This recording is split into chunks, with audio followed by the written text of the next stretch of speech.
बरस ना ना गवा था भैया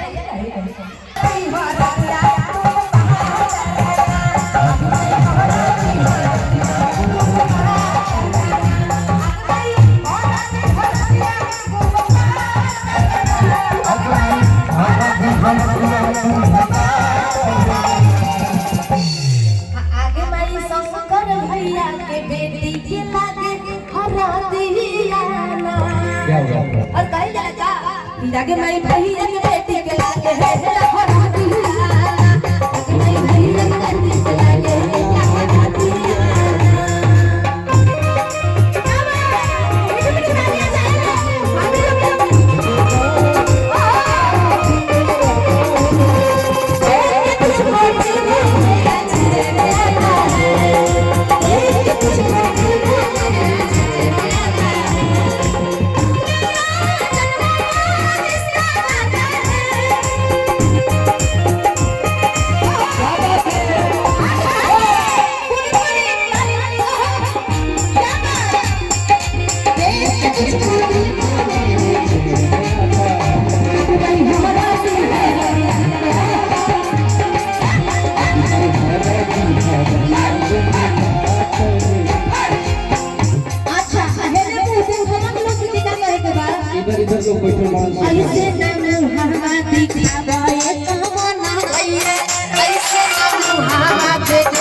क्या बात है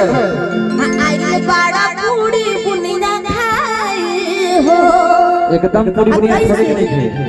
हो खेला बिया जब गीतिया गावे अब देखिए प्लस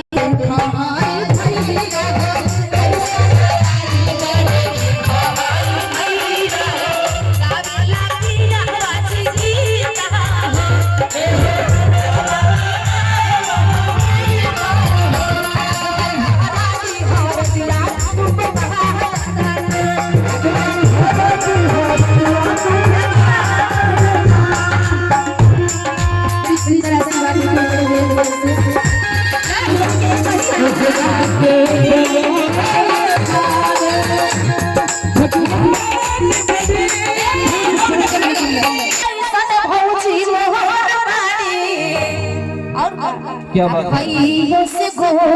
बाड़ी हो ए मैडम जितना अब भौजी से जोर बार ताकते रहबो की जइबो है हितवा घर के बहिनिया चलइबो लेकिन हम लोग कहना चाहेंगे हाथ उठा के जितना औरत के संख्या बा तनी ई लोग के दिखा दी हमनी के रोटी में आओ तो हम के पावर दिखा देता नहीं कुछ नहीं के कुछ और देखा नहीं दिखा सब लोग का बाजे हां तो देखो ने पार्वती जी के पावर कहल जाला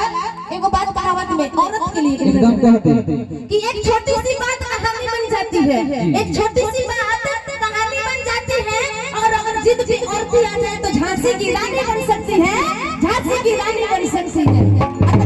मानो न मानो यह संताप है मानो न मानो यह संताप है उधर अगर झांसी की रानी है तो उधर भी महाराणा प्रताप है আমি কেউ